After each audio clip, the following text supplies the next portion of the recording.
자폐증은 선천적일까요? 후천적일까요?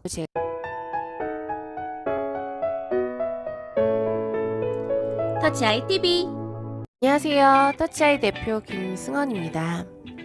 자폐증은 선천적일까요? 후천적일까요? 제가 17년, 18년 동안 이 질문을 가지고 현재까지 왔습니다. 자폐증이 선천적이다, 유전학적인 결함이다, 이렇게 얘기하는 학자들의 배경 자료를 보면 자폐증인들을 뇌를 찍었을 때 일반 사람들하고 뇌가 작용하는 방식이 약간 다르다고 합니다.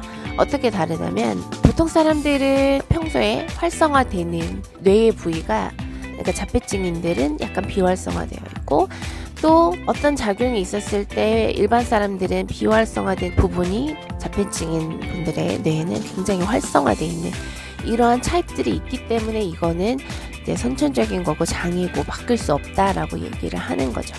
근데 이 부분에 대해서 제가 설명을 드릴 수 있는 거는 뭐냐면, 그 검사를 한 자폐증인 이 분이 태어날 때부터 그러한 뇌에 다른 점이 있었는지, 태어나서부터 어떤 시점에 그러한 다른 부분들이 나타났는지 사실 잘 모르는 거예요. 이미 자폐증이라고 진단이 내린 후에 뇌를 세밀하게 찍어 봤을 때 그러한 다름이 차이가 나는 거죠.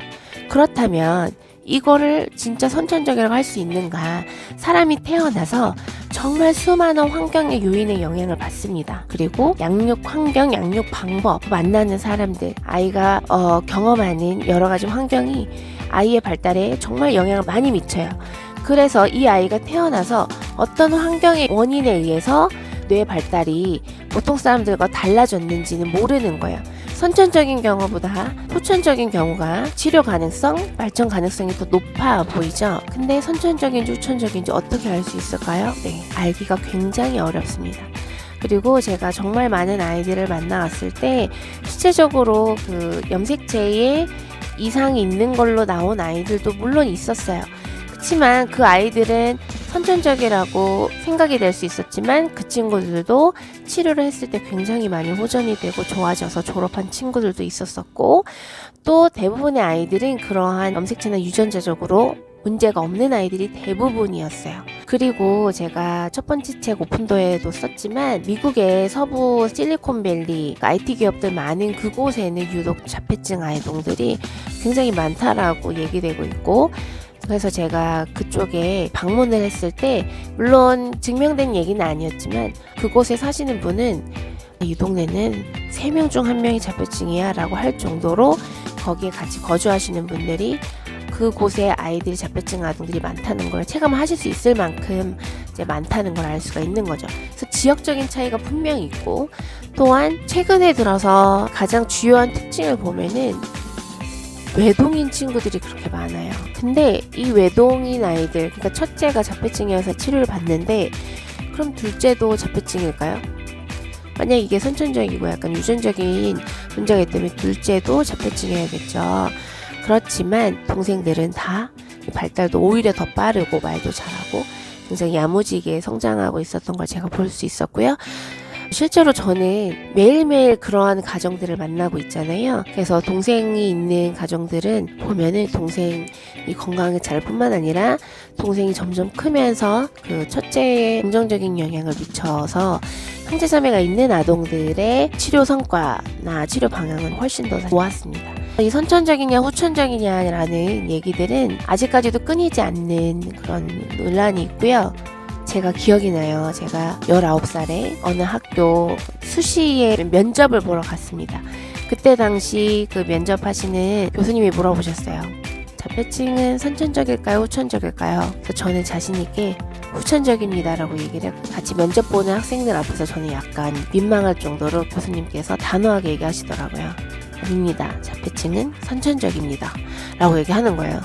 그래서 제가 그 면접을 끝나고 나서 그게 선천적이든 후천적인 거는 상관없이 여기 학교 떨어졌구나 라는 생각에 계속 울었던 기억만 많이 있거든요. 그 당시에는 선천적이라고 생각했고 DSM-4 기준에는 10,000명당 1명 걸로 굉장히 극소수하게 발병되는 자폐증이었는데 지금은 30-40명 한 학급에 한두 명이 있을 정도로 그렇게 많은 비율로 이 발생률이 증가를 하고 있습니다.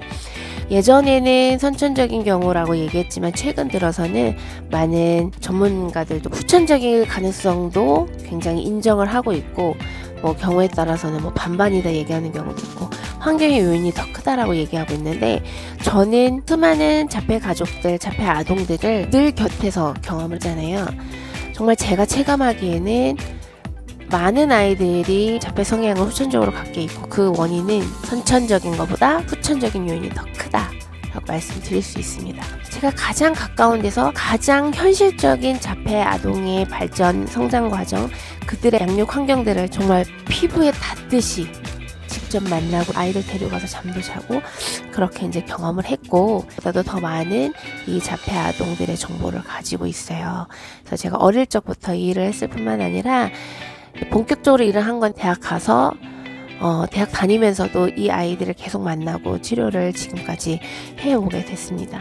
그래서 선천적인지 후천적인지 저는 후천적이라 생각했고, 이 아이들은 치료가 가능하다라고 생각하면서 접근을 했더니 목표가 다르니까 진행하는 과정이나 접근하는 방식이 달라지는 거예요. 그러면서 아이들이 좋아집니다. 예를 들어서 시각 추구하는 아이들, 그런 아이들이 시각 추구가 없어지면서 눈을 안 마주쳤던 게 눈을 마주치기 시작을 해요. 그 다음에 불러도 아무리 불러도 반응 안 하던 아이, 부르자마자 바로 반응을 할 뿐만 아니라 달려오는 거예요. 어제도 제가 느꼈어요. 몇 번을 크게 불러도 반응 안 하던 아이였는데 어제 같이 놀이터를 나갔어요.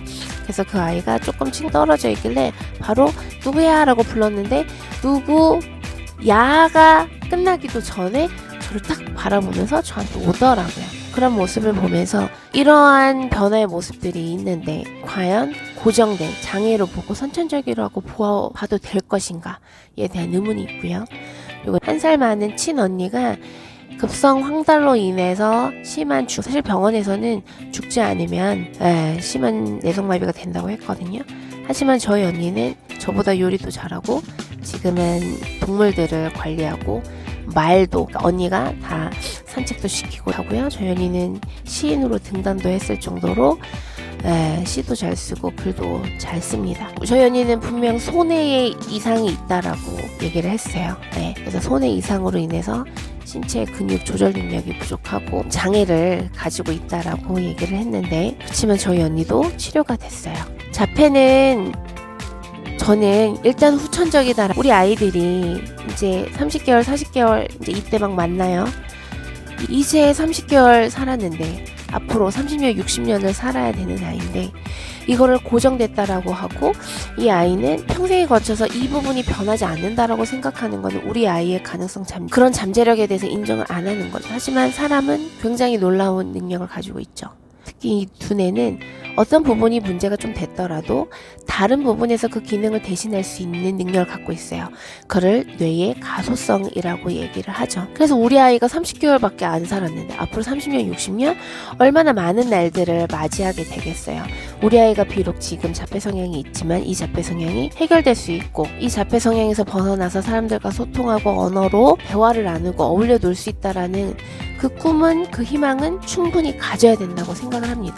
저도 그 목표를 가지고 접근했을 때 친구한테 정말 관심도 없던, 오히려 친구들하고 같이 있으면 멀리 떨어져서 도망가던 아이가 이제는 친구한테 가서 안기고 마주보고 얼굴 예쁘다고 만지고, 선생님한테도 전혀 관심이 없던 아이가 막 와서 먼저 미소 보내고 애교 부리고 와서 안기고 할 때 그 감동, 그 감격을 잊을 수가 없어요.